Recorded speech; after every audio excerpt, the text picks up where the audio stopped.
from the Don and Lorena Meyer studio at the University of Nebraska-Lincoln College of Journalism and Mass Communications, this is Nebraska Nightly. Good afternoon, and welcome to Nebraska Nightly. I'm Jordan Salvatore. And I'm Emma Liberta. An airstrike on Iran by U.S. and Israeli military has escalated conflict, and spring breakers planning to head to Mexico may need to reconsider due to safety concerns. Reporter Dawson Ieslo will have more. But first, UNL Faculty Senate has introduced a vote of no confidence for 3 administrators.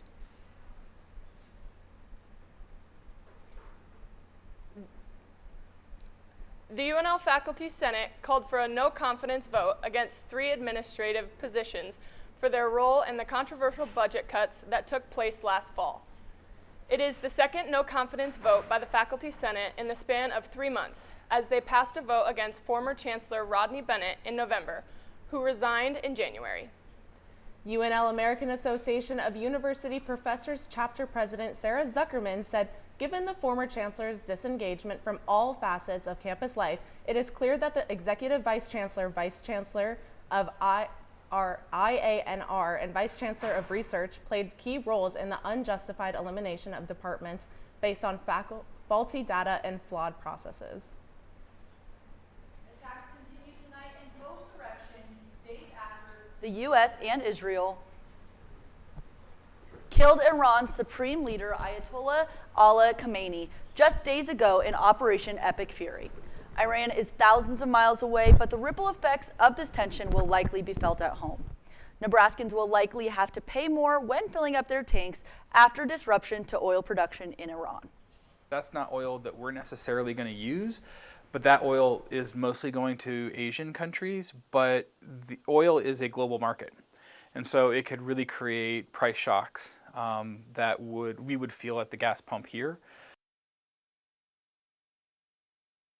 Context here, Iran is a founding member of OPEC, or the Organization of the Petroleum Exporting Countries, and has the 3rd largest oil reserves in the world, per OPEC. In the past week, Nebraskans have seen a 24-cent increase per gallon, according to AAA. It is also a 24-cent increase per gallon here in Lincoln. If you plan to travel to Mexico for spring break in a couple of weeks, you might want to reconsider. Following the recent death of cartel leader El Mencho, gang retaliation has begun. Experts have labeled Mexico as a level 2 travel advisory and recommend traveling with increased caution.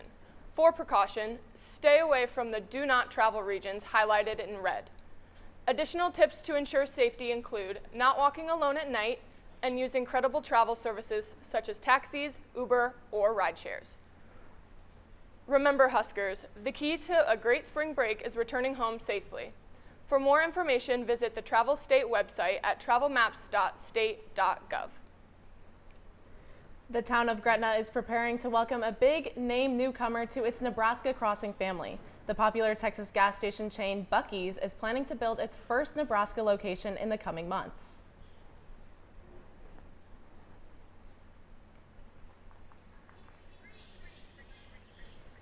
Off the southeast corner of I-80 and Highway 31, the new gas station will feature dozens of fuel pumps as well as thousands of square feet of retail space, creating the perfect fueling experience. While no plans have been confirmed just yet, Buc-ee's representatives have stated that they expect construction to begin in March and may take around 18 months to complete. The gas station chain is also making headlines this week for a lawsuit they filed against Ohio Gas Station over similarities in their logos. Buc-ee's claims that Mickey's logo features a similar style cartoon animal facing the same direction with wide eyes. A court date not yet been scheduled.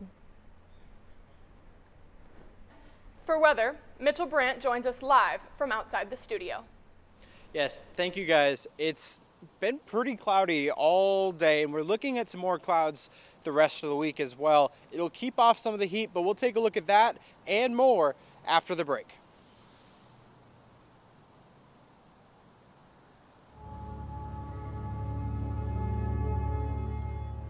Social media is a daily part of many college students' lives, something we've become used to, but it can also be overwhelming and draining. Studies show that taking regular breaks from social media reduces stress and improves mental health. Too much screen time has been proven to increase anxiety, while stepping away helps you reconnect with the world around you. Take a break. Protect your mental health.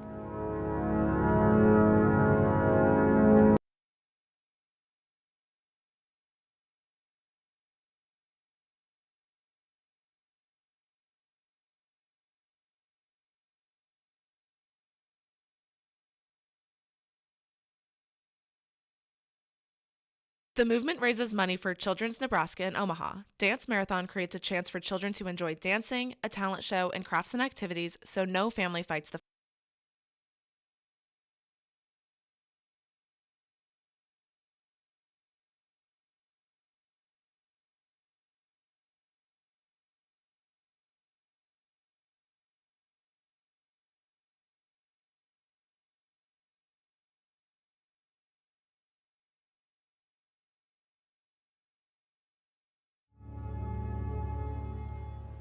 Social media is a daily part of many college students' lives, something we've become used to, but it can also be overwhelming and draining. Studies show that taking regular breaks from social media reduces stress and improves mental health. Too much screen time has been proven to increase anxiety, while stepping away helps you reconnect with the world around you. Take a break. Protect your mental health.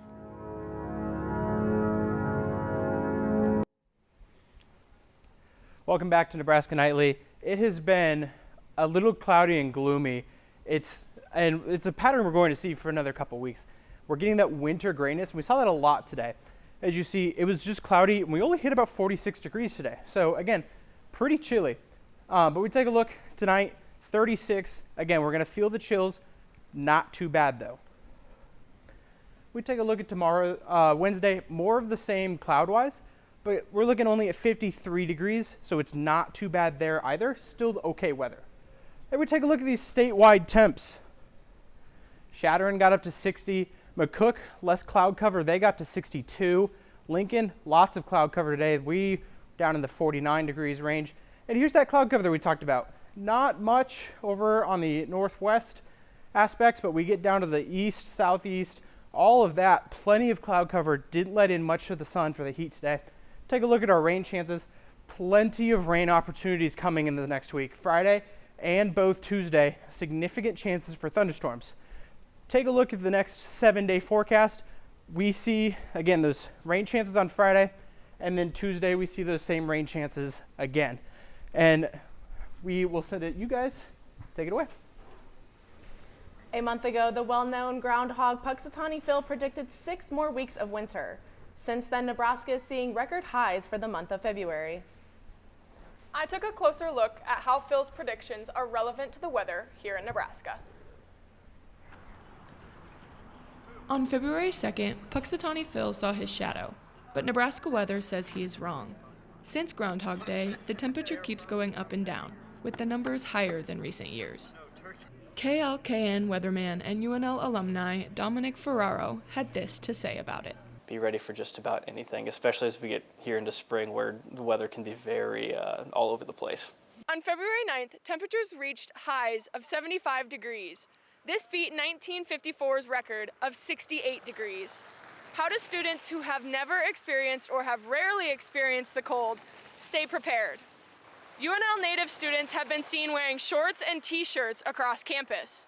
Coats have been almost non-existent, until now. UNL student and Texas native shares his struggles with the inconsistent temperatures. I'm wearing shorts today, which I haven't done in forever. I can't believe it's February and I'm wearing shorts. And as I went to my grad party and people started telling me to get excited about Nebraska, they started saying, wear a coat, buy some coats. So I bought a lot of winter gear that I previously didn't own.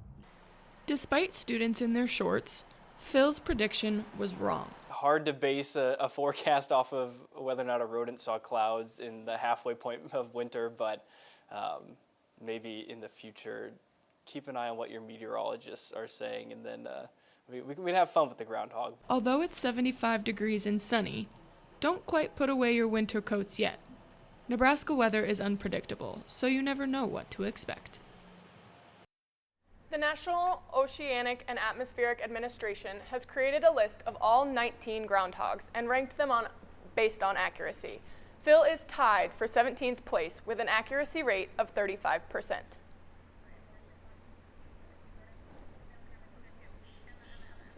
Up next for sports, Chloe takes a look at Nebraska's home opener, baseball opener, and men's basketball game tonight. Welcome back to Nebraska Nightly. I'm Chloe Brady, Nebraska baseball. You're anchor one. Why are they telling me to do it? Back-to-back losses against Auburn, the Huskers were at home for the first time this season earlier today as they faced the in-state foe, Omaha. Nebraska home opener at Haymarket Park. Omaha plays 2 in the first, Dylan Carey looking to respond, and he delivers with the RBI double down the line. Huskers cut the lead half, 2-1. Later in the inning, Cole Kitchens sent a home run into the bullpen. His first home run of the season stretches the Nebraska lead to 4-2. Huskers piling it on now, Mac Moyer with a single RBI. All Huskers in on this one as they currently lead 8-4 in the ninth. The Huskers men's baseball team is in final road game of the season. Nebraska will take on UCLA in an exciting matchup. UCLA has protected home court while being an all-season beating ranked conference opponents Purdue and Illinois at home. The only team that has gotten the best of them this far is the Bruins at Pauley Pavilion. It was Indiana in a 1-point double overtime thriller. Nebraska head coach Fred Hoiberg spoke to the media yesterday about the importance of starting fast on the road tonight.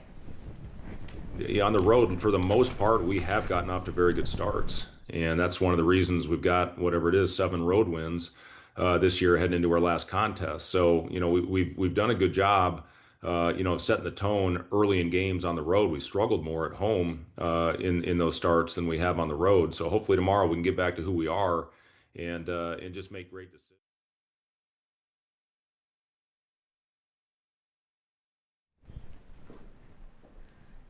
The Huskers can move to second in the Big Ten Conference in the on-road wins with the win over UCLA tonight. Heading into tonight's game, expect a close contest. Nebraska has the better record, sitting at 25-4 compared to UCLA's 19-10.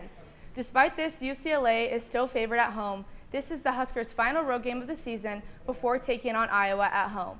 With a win tonight, Nebraska could clinch a triple bye for the Big Ten tournament in Chicago next week. It's a late game tonight as the tip-off is scheduled for 10 p.m. Central Time. Now, tonight, after this, it's going to be Nebraska women's basketball heading to the Big Ten tournament in Indiana. What do you guys think about that? I think they're on a good route, I guess, yeah. I'm excited for some basketball. I love the men's team, and I love the women's team even more, so I'm excited for this game. Yeah. There are a bunch of journalism kids at NICAR, so they will also, also in Indiana this week, so. Coming up after the break, we will take a look at ASUN's student selection procedure. And a concert that took place on East Campus. Stick with us.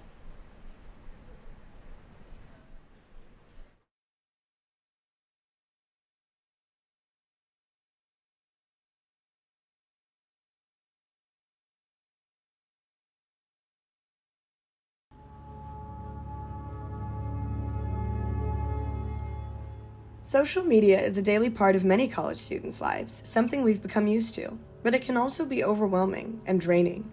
Studies show that taking regular breaks from social media reduces stress and improves mental health. Too much screen time has been proven to increase anxiety, while stepping away helps you reconnect with the world around you. Take a break. Protect your mental health.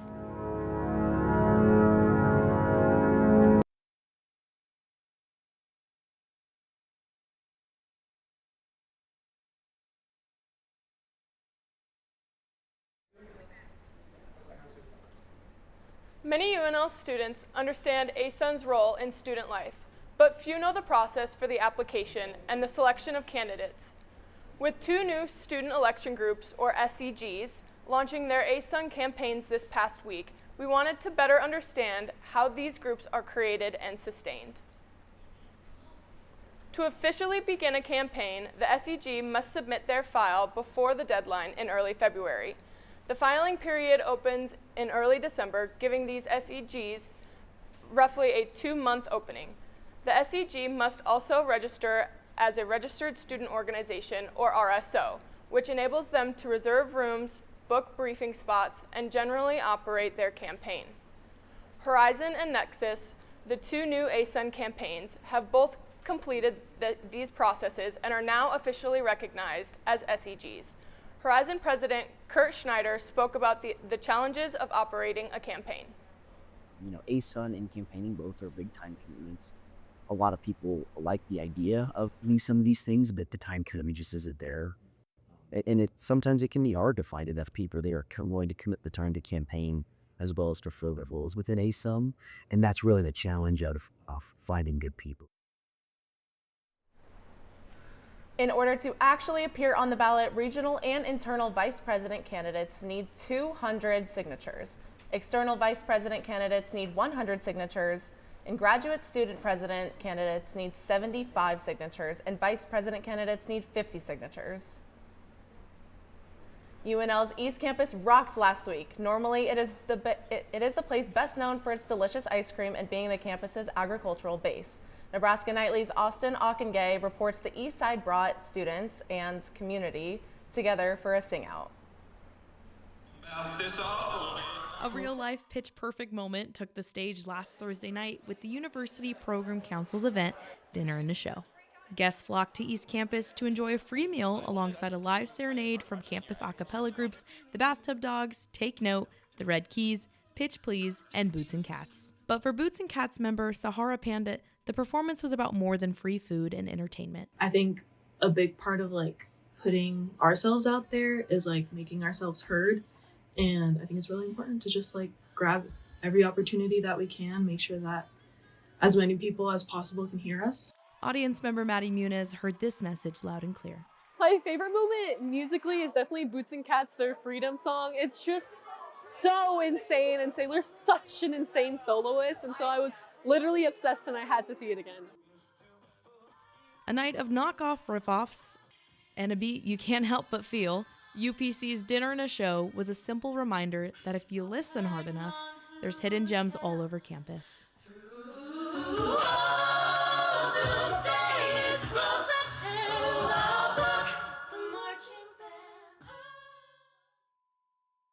That was Nebraska Nightly's Austin Ockengay reporting. For more information on upcoming UPC events, visit their Instagram page at UPC Nebraska. UNL students spent a lot of time dancing this weekend, 8 hours to be exact. The annual dance marathon this past Saturday, and hundreds of students gathered to dance and show their support.